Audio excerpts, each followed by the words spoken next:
Skenario amankan Verdi Sambo gagal, Mahfud MD puas upaya penipuan publik terbongkar. Jadi yang dulu semua diskenariokan itu sudah terbalik. Semua dulu kan katanya tembak-menembak, sekarang tidak ada tembak-menembak. Yang ada sekarang pembunuhan. Sesudah dilacak lagi siapa aja yang terlibat, mulai menyentuh banyak orang, gitu kan. Kan sudah mulai terbuka dan Kapolri kan sudah jelas ya, langkah-langkahnya itu sudah terukur dan bisa dipertanggungjawabkan menurut saya untuk kebaikan Polri ke depan. Motif penembakan tersebut apa dan kenapa, tetapi jika dikatakan pelecehan di sini itu harus di cross check karena yang menyatakan itu kan bermasalah semua dan sekarang sedang diperiksa gitu. Kalau memang mau ngomongin pelecehan seksual, apa buktinya? Dan itu bukti-bukti yang udah dihilangin, ambil lagi semua, tinggal periksa Polda data recordnya, ya, buka. Jadi nggak tuduh-tuduh pelecehan-pelecehan seperti ini, apalagi narasi-narasi sudah direkayasa semua ya. Hal yang tentu penyidik pasti akan menggali lebih lanjut ya, karena kan fakta yang ada dalam peristiwa meninggalnya korban yaitu Brigadir J ini adalah korban meninggal dunia. Ya, korban meninggal dunia ini adalah satu fakta yang tidak bisa ditambah, tidak bisa dikurang. Perkara motifnya apa itu nanti penyidiklah yang akan kemudian menggali lebih lanjut mengenai motif-motif terjadinya suatu tindak pidana tersebut. Apapun yang kemudian menjadi motif itu saya kira kita semua harus siap loh. Jadi kalau kembali kepada tim pengacara ya, mengatakan bahwa buka saja. Kalau nanti kemudian lalu ada misalnya ada motif yang kemudian lalu agak mengimplikasi pada korban Brigadir J, ya kita juga harus siap loh dalam rangka menerima kenyataannya.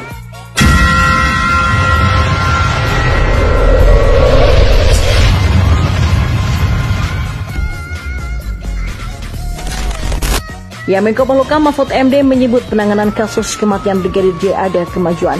Menurutnya berkat dukungan dan sorotan publik, Polri mampu secara transparan dan terukur mengungkapkan kasus pembunuhan ini. Bahkan peristiwa yang semula diduga diskenariokan sudah terungkap kebenarannya. Dia pun mengaku puas melihat kinerja Polri dalam menangani kasus polisi tembak polisi di rumah dinas Irjen Verdi Sambo yang terjadi pada Jumat 8 Juli lalu. Belakangan diketahui ternyata semua klien yang dibeberkan tersangka sebelum menjadi justice kolaborator dalam kasus ini adalah omong kosong. Pembunuhan Brigadir J ini dibuat skenario bahwa Brigadir J ditembak karena melakukan pelecehan seksual kepada istri Verdi Sambo. Hal ini terungkap setelah tersangka Baradae bekerja sama dengan penegak hukum demi mengungkapkan kebenaran kasus tersebut. Dikutip dari Warta Kota Dhaka, Mahfud MD mengatakan pengusutan kasus penembakan Brigadir J memang harus hati-hati. Lebih lanjut, Mahfud membeberkan bahwa dalam kasus ini sudah ada 3 orang tersangka. Menurutnya penanganan kasus kematian Brigadir J ini sudah ada kemajuan dan diketahui sebelumnya Kapolri telah menetapkan 2 tersangka dalam kasus penembakan Brigadir J tersebut. Sementara itu, Mahfud MD menekankan pada pasal yang disangkakan terhadap Brigadir R, yakni pasal 340 KUHP tentang pembunuhan berencana. Pasal tersebut akan menjangkau peran yang lebih luas. Kini, Irjen Polisi Verdi Sambo telah ditetapkan sebagai tersangka atas kasus tewasnya Brigadir J.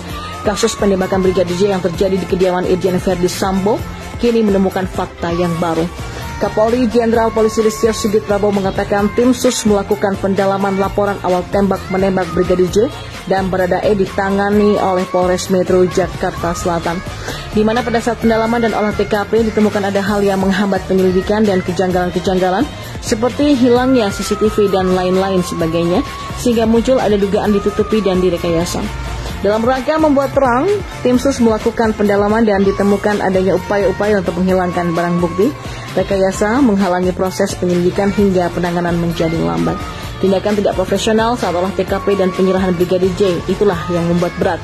Untuk itu Kapolres Metro Jakarta Selatan, Karopaminal, Kadif Propam Polri dinonaktifkan dan dimutasi dan kini dilakukan pemeriksaan. Ujarnya, Listio pun menambahkan ada juga 25 personil dan bertambah menjadi 31 personil yang diperiksa. 11 personil Polri ditempatkan di tempat khusus dan ini kemungkinan masih bisa bertambah. Tim khusus telah mendapatkan titik terang melakukan proses penanganan.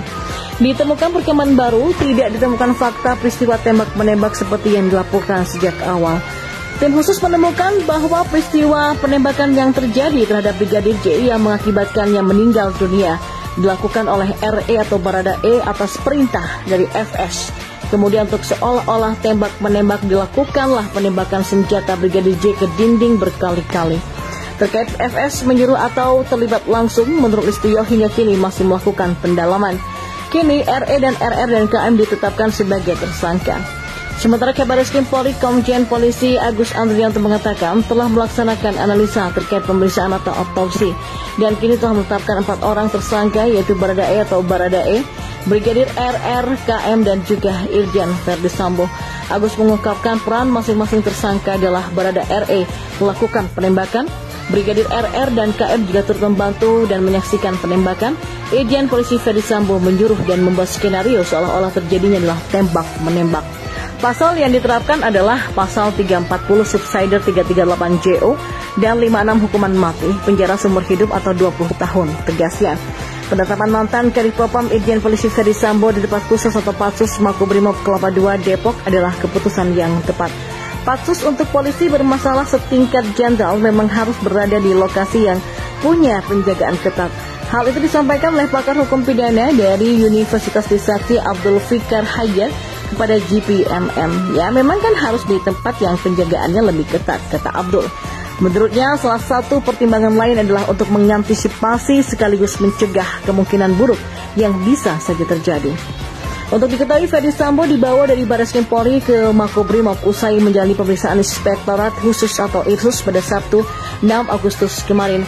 Kendati begitu, Mabes Polri membantah bahwa itu berarti Verdi Sambo ditetapkan sebagai tersangka tewasnya Brigadir Johnson. Mabes Polri juga menegaskan bahwa penempatan Verdi Sambo di Makobrimob adalah penahanan. Verdi Sambo ditempatkan di Makobrimob karena diduga melakukan pelanggaran prosedur penanganan tempat kejadian perkara atau TKP atas kasus tewasnya Brigadir Joshua. Dan terbaru, Mabes Polri mengisyaratkan ada tersangka baru dalam kasus pembunuhan Brigadir Joshua. Sayangnya, Kabar Eskrim Polri Komjen Polisi Agus Andrianto enggan membeberkan identitas tersangka yang baru yang akan diumumkan pada hari ini. Dan secara terpisah, Menko Polhukam Mahfud MD bahkan sudah menyebut bahwa tersangka tewasnya Brigadir J sudah 3 orang. Ketiga orang tersebut yakni Barada Eliezer yang menembak Brigadir Joshua, sedangkan tersangka kedua adalah ajudan istri Verdi Sambo, Brigadir RR atau Brigadir Rizky Rizal. Sementara yang baru ditetapkan tersangka berdasarkan informasi yang didapatkan Mahfud MD, yakni sopir istri Verdi Sambo. Ya, satu persatu memang tersangka pembunuhan Brigadir Nofriansah Yosua Huta Barat alias Brigadir J ditangkap polisi, namun keluarga Brigadir J meyakini masih ada tersangka lainnya yang belum disentuh, yakni sang pengancam Brigadir J. Menurutnya, sang pengancam itu berasal dari skuad lama ajudan Irjen Verdi Sambo, mantan Kadif Propam Polri. Bahkan Mansur Febrian bisa menyebut inisialnya, yakni D. Mansur Febrian adalah salah satu dari tim kuasa hukum keluarga Brigadir J. Inisial D sampai hari ini masih belum ditetapkan sebagai tersangka atau masih dalam proses penyelidikan atau bagaimana sih, kita masih menunggu, kata Mansur Febrian. Inisial D ini adalah sebuah skuad lama. Informasi itu saya dapatkan dari pemeriksaan kepada para saksi yang berada di Jambi loh, kata Mansur Febrian dalam acara Kacamata Hukum mengatakan babak baru kasus Brigadir J yang disiarkan langsung di tribunnews.com pada Senin 8 Agustus kemarin. Menurutnya informasi itu sudah disampaikan kepada tim khusus, hanya saja kuasa hukum keluarga Brigadir J belum tahu apa motif D hingga mengancam almarhum. Ya, Menko Polhukam Mahfud MD menyebut penanganan kasus kematian Brigadir J ada kemajuan. Menurutnya berkat dukungan dan sorotan publik, Polri mampu secara transparan dan terukur mengungkapkan kasus pembunuhan ini. Bahkan peristiwa yang semula diduga diskenariokan sudah terungkap kebenarannya. Dia pun mengaku puas melihat kinerja Polri dalam menangani kasus polisi tembak polisi di rumah dinas Irjen Verdi Sambo yang terjadi pada Jumat 8 Juli lalu. Belakangan diketahui ternyata semua klien yang dibeberkan tersangka sebelum menjadi justice kolaborator dalam kasus ini adalah omong kosong. Pembunuhan Brigadir J ini dibuat skenario bahwa Brigadir J ditembak karena melakukan pelecehan seksual kepada istri Verdi Sambo. Hal ini terungkap setelah tersangka Baradae bekerja sama dengan penegak hukum demi mengungkapkan kebenaran kasus tersebut.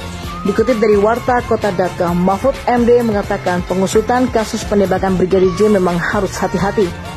Lebih lanjut, Mahfud membeberkan bahwa dalam kasus ini sudah ada 3 orang tersangka. Menurutnya penanganan kasus kematian Brigadir J ini sudah ada kemajuan dan diketahui sebelumnya Kapolri telah menetapkan 2 tersangka dalam kasus penembakan Brigadir J tersebut. Sementara itu, Mahfud MD menekankan pada pasal yang disangkakan terhadap Brigadir R, yakni pasal 340 KUHP tentang pembunuhan berencana. Pasal tersebut akan menjangkau